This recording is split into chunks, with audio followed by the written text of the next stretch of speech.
তো আমরা মনে করেছি যে প্রথমে আমরা একটা ইনফরমেশন এক্সচেঞ্জ করি যে আপনারা কী ধরনের চ্যালেঞ্জ করছেন, মোকাবেলা করছেন এবং আমরা কী ধরনের সহায়তা দিতে পারি, অর্থাৎ প্রফেশনাল। তো এই এক্সচেঞ্জটার পরে আমরা বুঝতে পারবো যে আসলে আমরা আরও কীভাবে বেটার আপনাদেরকে এই মিসইনফো, ডিসইনফো এবং এই যে সাইবার ওয়ার এই ডিফেন্স মেকানিজমে নিয়ে আসতে পারি।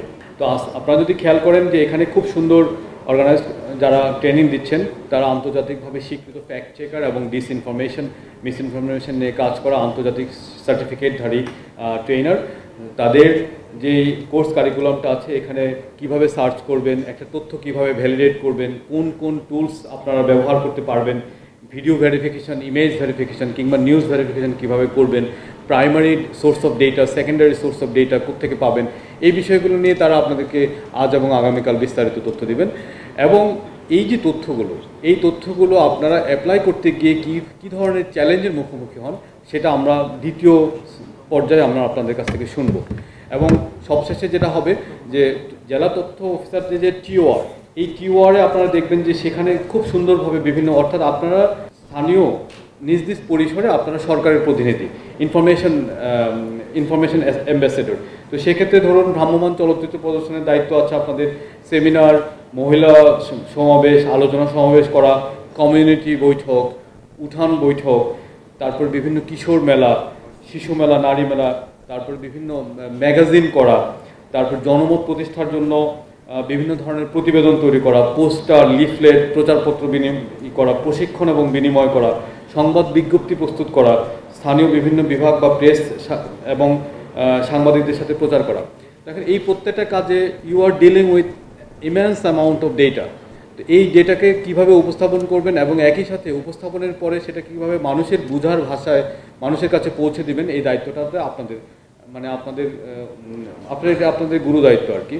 তো এখন এখানে যখন একটা ন্যারেটিভ বিল্ড করি আমরা বা ইনফরমেশন ডিল করি, এই ইনফরমেশন ডিলের কিছু জিনিস থাকে। একটা হচ্ছে যে ন্যারেটিভটাকে মানুষের বোঝার ভাষায় তার কাছে উপস্থাপন করা। দ্বিতীয় বিষয়টা হচ্ছে যে সেখানে কিছু তথ্য, পরিসংখ্যান, উপাত্ত প্রদান করা যাতে মানুষ এই ডেটাটাকে ক্রেডিবল হিসাবে নেয়। আর তৃতীয় বিষয়টা হচ্ছে এই বিষয়টার মধ্যে জার্নালিস্টিক অ্যাপ্রোচ, অর্থাৎ গণযোগাযোগ এবং সাংবাদিকতার যে নীতিগুলো আছে সেই নীতিগুলোকে বাস্তবায়ন করা। এই তিনটা বিষয়ের সমন্বয়ে আমি মনে করি যে আপনারা আসলে আমাদের জনসাধারণের কাছে আরও বেটার তথ্য নিয়ে হাজির হতে পারবেন।